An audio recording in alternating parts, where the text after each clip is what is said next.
Asyhadu an la ilaha illallah wa asyhadu anna Muhammadan abduhu wa rasuluh. Allahumma sholli ala Muhammad wa ala alihi wa sahbihi wa man wala. Segala puji hanya milik Allah Subhanahu wa taala atas segala nikmat yang diberikan kepada kita semua. Dengan nikmat tersebut Allah Subhanahu wa taala mengundang khusus kepada kita semua hadir di tempat yang mubarakah ini. Dan semoga menjadi bukti kecintaan Allah Subhanahu wa taala kepada hambanya yang hadir pada salat Jumat, salat subuh pada kali ini. Salawat serta salam kita limpahkan kepada Nabiullah Muhammad sallallahu alaihi wasallam. Dialah nabi yang telah menggulung tikar-tikar kebatilan dan menghamparkan permadani ketauhidan, yang telah memberikan begitu banyak pembelajaran mulai daripada bangun hingga tertidur kembali. Jemaah sekalian dimuliakan Allah Subhanahu wa taala, dan semoga kita termasuk orang-orang yang mendapatkan syafaatnya nanti di yaumil qiyamah. Amin ya rabbal alamin. Baik, pada kesempatan yang berbahagia ini izinkanlah kami untuk memberikan sedikit pencerahan terkait masalah anak-anak. Di dunia saat sekarang ini, di zaman yang penuh dengan fitnah, di mana anak-anak kita telah mampu menerobos perilaku media informasi tanpa ruang dan waktu. Olehnya itu, kita sebagai orang tua harus bijak dalam mengambil tindakan. Jemaah sekalian dimuliakan Allah Subhanahu wa taala, dalam Al-Quran mengatakan surah Tahrim ayat 6, ya a'udzubillahi minasyaitonirrajim, ya ayyuhalladzina amanu qu anfusakum wa ahlikum naro.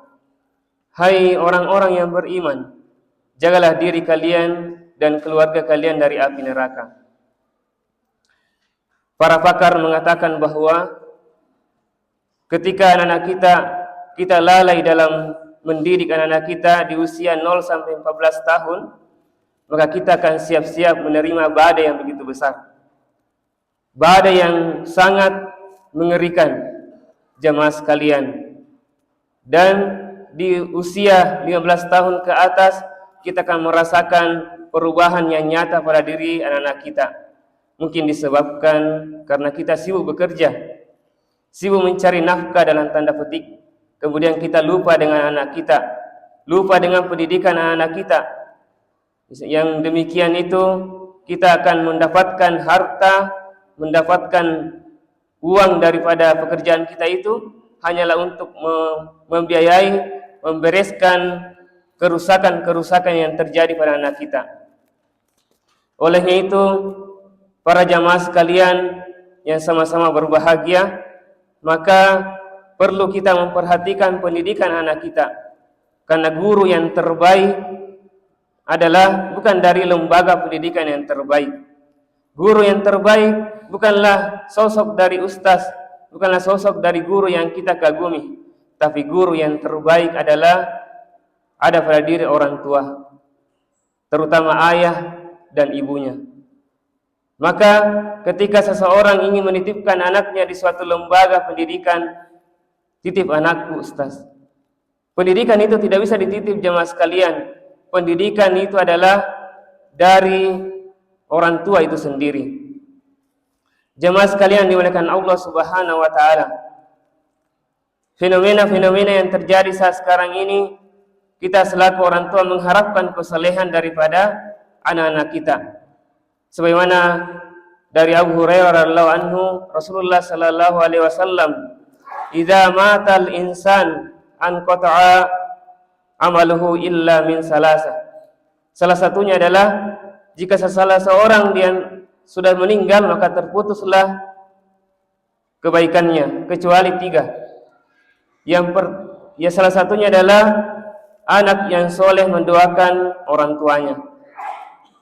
Wa waladi solihin yadaulahu. Jadi doa anak yang soleh kepada orang tuanya. Kita juga berharap selaku orang tua bagaimana menjadikan anak kita soleh, bagaimana menjadikan anak kita itu tumbuh menjadi pemuda yang taat kepada Allah Subhanahu wa taala. Yang pertama adalah berdoa kepada Allah Subhanahu wa taala di sepertiga malam, di gelap gulita, berdoa kepada Allah Subhanahu wa taala untuk senantiasa mendapatkan hidayah kepada anak kita. Karena soleh itu adalah hidayah dari Allah Subhanahu wa taala. Bagaimana seorang orang tua mendoakan anaknya yang terbaik, dan jangan putus asa, doakan terus menerus untuk mendapatkan hasil yang maksimal.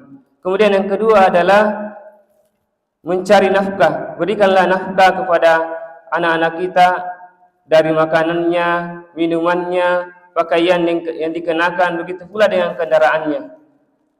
Maka dari itu jamaah sekalian, harta yang kita dapatkan dari luar sana merupakan harta yang halal. Harta yang halal, bukan harta yang tidak ditahu sumbernya.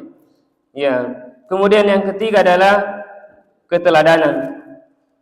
Keteladanan seperti apa yang diinginkan oleh sosok seorang anak, bagaimana memberikan contoh adab kepada anak-anak kita.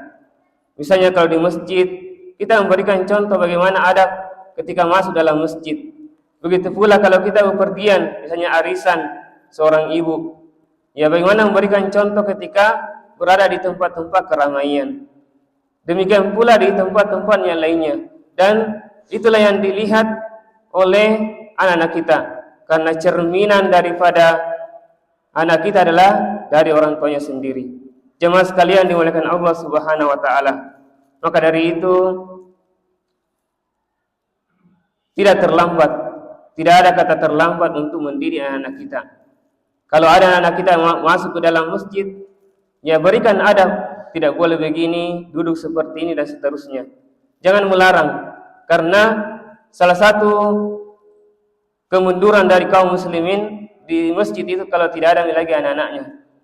Jemaah sekalian dimuliakan Allah Subhanahu wa taala. Sebelum kami tutup, ada 7 hal yang perlu kita ajarkan kepada anak kita.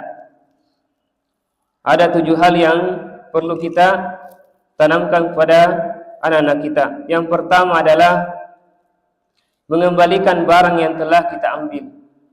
Itu mengajarkan terkait masalah pembiasaan.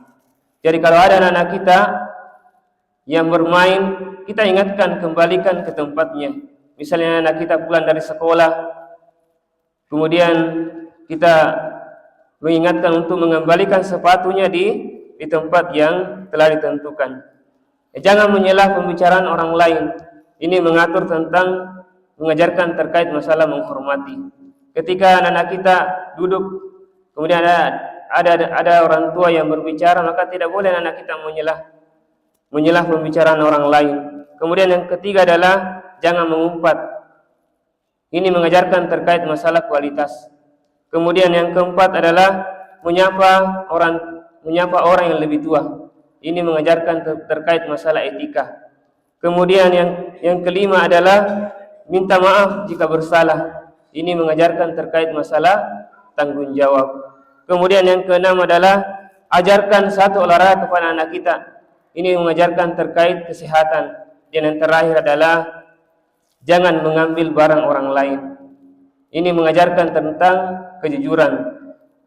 Ya, jemaah sekalian yang dimuliakan Allah Subhanahu wa taala, hendaknya kita yang memiliki anak, yang memiliki cucu, berikanlah pengajaran yang terbaik buat mereka. Karena ketika mereka keluar, dia tidak tahu apa yang mereka lakukan di luar. Ya, begitu pula dengan alhamdulillah peraturan Menteri Pendidikan yang dikeluarkan saat ini, masya Allah luar biasa dan perlu kita apresiasi. Ada 7 kebiasaan anak hebat Indonesia. Ya, salah satunya adalah bangun pagi, dan yang terakhir adalah tidur cepat. Dan ini tidak bisa terlaksana dengan baik kalau tidak ada kerjasama antara orang tua dengan lembaga pendidikan. Tidak akan terlaksana dengan baik.